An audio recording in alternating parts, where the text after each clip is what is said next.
Structure of urethra मतलब पेशाब की नली में संकुचन हो जाना या मूत्र मार्ग में कोई रुकावट आ जाना या मूत्र मार्ग का संकुचित हो जाना या पतला छोटा सा हो जाना। तो इसकी वजह से क्या दिक्कत होती है? पेशाब करने में परेशानी होगी, पेशाब करने में दर्द होगा या पेशाब की धार बहुत ज़्यादा कम हो जाएगी और पेशेंट को पेशाब करते समय दर्द महसूस हो सकता है, जलन हो सकती है और पेशाब जो होता है, जो पेशाब का जो फ्लो होता है वह इंटरप्टेड हो जाता है, मतलब कम हो जाता है या फिर उसकी 2 या 3 धारें बन सकती हैं। तो इस प्रकार की दिक्कत को हम स्ट्रक्चर ऑफ यूरेथ्रा कहते हैं। मतलब स्ट्रक्चर ऑफ यूरेथ्रा में क्या होता है कि जो मूत्र मार्ग होता है वह संकुचित हो जाता है, पतला हो जाता है, तो उससे पेशाब करने के रास्ते में जो होती वो रुकावट आ जाती है। जनरली होता क्या है, आप फोटो में देख रहे होंगे कि यह पेशाब की नली है जो मैंने लाल रंग में दिखाई है। तो इसमें आप देख रहे होंगे कि लाल रंग की जो एक रास्ता बना हुआ है इसको हम यूरेथ्रा बोलते हैं। इस यूरेथ्रा से ही होते हुए, ये यूरेथ्रा एक पाइपलाइन होती है और इसी से होते हुए पेशाब बाहर को निकलता है।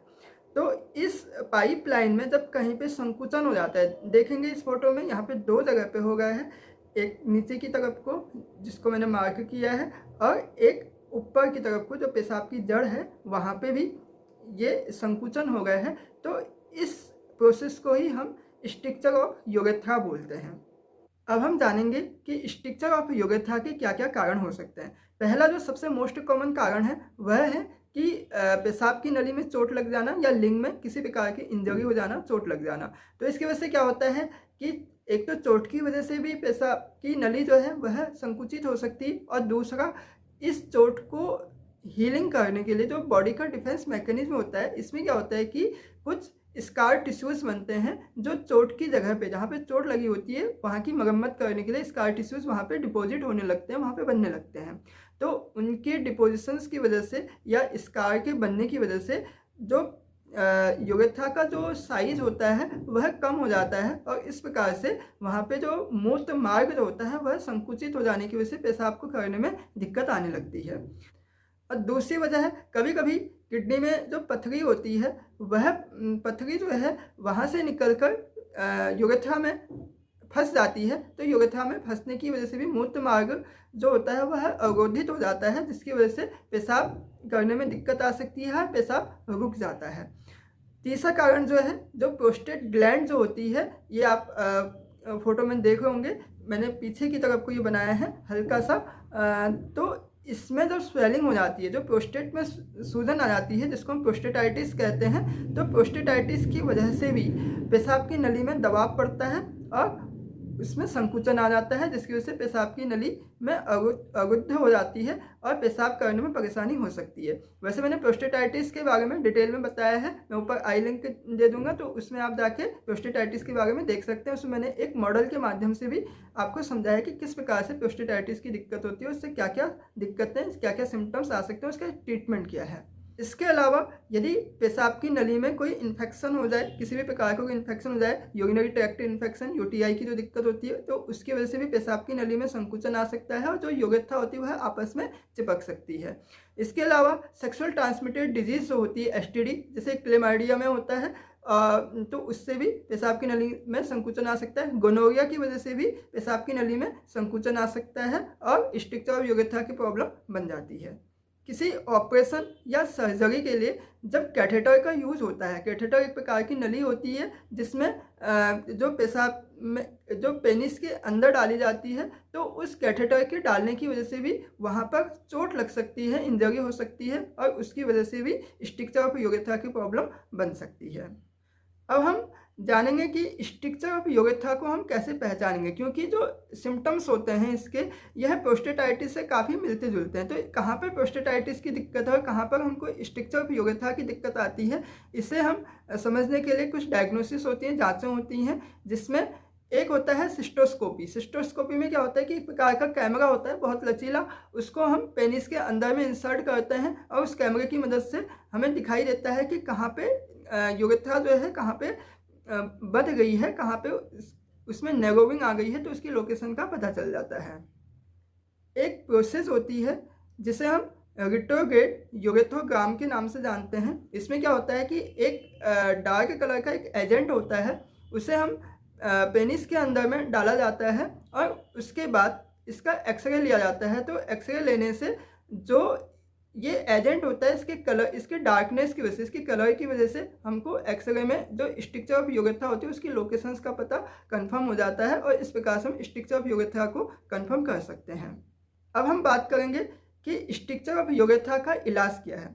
फ्रेंड्स, क्योंकि मैं होम्योपैथिक डॉक्टर हूँ, इसलिए मैं आपको होम्योपैथिक मेडिसिन के बारे में ही बताऊंगा।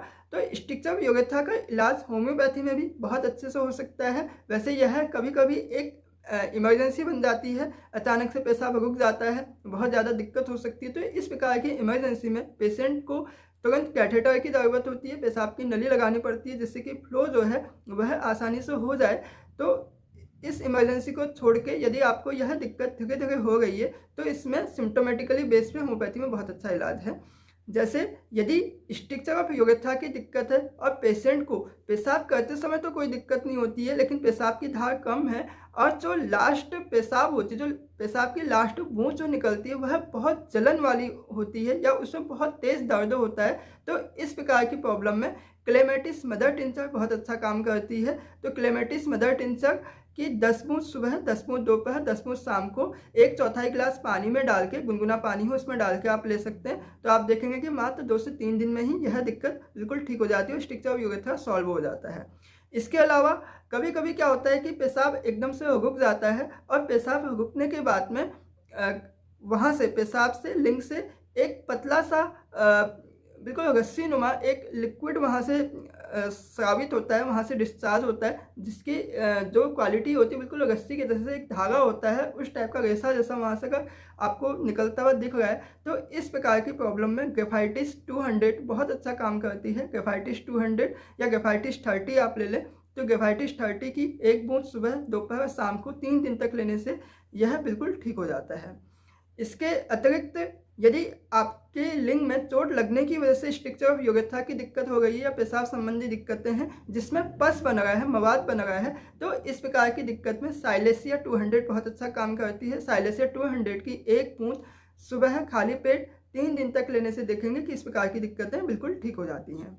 यदि पेशेंट को पेशाब करते समय अपने आप से महसूस हो गया है कि उसका जो मूत्र मार्ग है वह संकुचित हो गया है, उसमें कोई रुकावट आ गई है जिसकी वजह से पेशाब नहीं हो पा रहा है, तो इस प्रकार का आभास यदि पेशेंट को खुद से होता है तो इस प्रकार के आभास में यदि पेशाब की प्रॉब्लम होती है तो उसे स्टामोनियम 200 देने से यह प्रॉब्लम बिल्कुल ठीक हो जाती है। स्टामोनियम 200 की 1 बूंद 3 दिन तक लेनी है सुबह खाली पेट, तो आप देखेंगे कि पेशाब कि यह दिक्कत ठीक हो जाती है और स्ट्रक्चर ऑफ यूरेथ्रा का समाधान बहुत अच्छे से हो जाता है।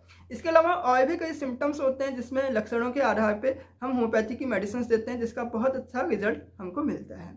तो फ्रेंड्स, आज मैंने बताया आपको स्ट्रक्चर ऑफ यूरेथ्रा के बारे में, और यदि आपको मुझे हेल्थ संबंधित कोई भी सवाल पूछने हैं, कोई भी क्वेरीज हों, तो आप मुझे कॉल मी फॉर ऐप के माध्यम से सीधे कांटेक्ट कर सकते हैं। कॉल मी फॉर ऐप एक प्रकार का एप्लीकेशन है, इसे आप अपने मोबाइल में डाउनलोड करके आप मुझसे सीधे डायरेक्टली क्वेश्चंस कर सकते हैं। तो मैं आपकी कोई भी समस्या हो, कोई भी क्वेरीज हो, उसका समाधान करने की कोशिश करूंगा। यदि आपको यह जानकारी अच्छी लगी हो तो आप मेरे इस चैनल को सब्सक्राइब कीजिए, लाइक कीजिए और शेयर भी कर सकते हैं। Thank you. फिर मिलेंगे नए दिन में, फिर नए सब्जेक्ट के साथ में। तब तक के लिए थैंक यू, बाय बाय।